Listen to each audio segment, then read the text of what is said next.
আমাদের মধ্যে দুই ধরনের বিভাজনের সৃষ্টি করেছে মানুষ। আখলাককে একটি সাইডে রেখেছে, আরেকটি মানুষ ইবাদতকে সাইডে রেখেছেন। আমি ইবাদত গুজার কিন্তু আমার আখলাক ভালো নয়, অথবা আমার আখলাক খুব ভালো কিন্তু ইবাদতের গোল্লা মারা। আছে না, অনেক মানুষকে পাবেন খুবই নামাজি, খুব দিনদার, হজ উমরা পর্যন্ত করেন, কুরবানি ভালো করেন, কিন্তু লোকটার ব্যক্তিগত অ্যাটিচিউড তার ব্যবহার ভালো নয়। ইবাদতে ভালো কিন্তু আখলাকে অবনতি। আবার আরেকটি শ্রেণীর মানুষ বলে যে আমার আখলাক ভালো, সত্যিকার সমাজে লোকটা ভালো। আমরা ভালো বলি কেমন অর্থে ভালো বলি? বলি যে লোকটার কাছে কোনোদিন ক্ষতি পাওয়া যায় না, যখনই যাই তখনই মানুষের উপকার করে, কাউকে কটু কথা বলে না, না ইনসাফ বা বিচারও করতে পারে। লোকটা আসলেই ভালো, ফুলের মতো পবিত্র, নাউজুবিল্লাহ।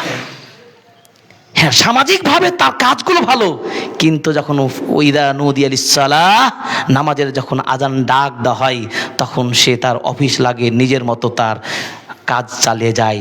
আজান শুনতে তখন আর ভালো লাগে না, মসজিদে আসে না, মানে ইবাদত করে না। তাহলে এই যে বৈষম্য রয়েছে, একটার একটা বিপরীত, এই বিপরীতের খণ্ডন চিত্র আমাদের সমাজে রয়েছে। এটার সমাধান দরকার আছে না নাই? এই সমাধান দরকার। এই জন্য আজকের আলোচনা আখলাকুন নবী, প্রিয় নবীর আখলাক নিয়ে। আমাদের আখলাকের চরিত্রের উন্নয়ন ঘটাতে হবে। আল্লাহর নবী ছিলেন রাষ্ট্রনায়ক। তিনি যেমন রাষ্ট্র পরিচালনা করতেন, তিনি যেমন পারিবারিক সামাজিক কাজগুলো পরিচালনা করতেন, তেমনই ভাবে তিনি ইবাদতের পরিপূর্ণতা তিনি পালন করেছেন। কোনো সময় কোন ইবাদতকে তিনি ছোট করে তিনি ওই কাজে ব্যস্ত হতেন না।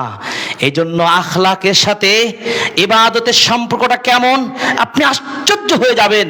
1054টা আয়াত আছে শুধু আখলাকের ব্যাপারে কোরআনুল কারীমে, সুবহানাল্লাহ। আর মাত্র 100-150 আয়াত আছে শুধু ইবাদতের বিষয়ে। তাহলে বুঝেন আখলাকের বিনির্মাণের গুরুত্বটাই সবচাইতে বেশি। কারণ আখলাক যদি ঠিক না হয়, ইবাদত করে কি হবে? আপনি কলসে উপরে পানি ঢাললেন আর কলসের নিচুটা ছিদ্র, তাহলে কি পানি থাকবে? পড়ে যাবে। আপনি ওপর সব কিছু ভালো, আপনার পোশাক ভালো, আপনার রুচিশীল সুন্দর শব্দ চয়নে কথা বলেন, কত সুন্দর শহরের ভাষা, কিন্তু লোকটা ইবাদত গুজার নয়। ইবাদতের সাথে আখলাকের সম্পর্কটা এভাবেই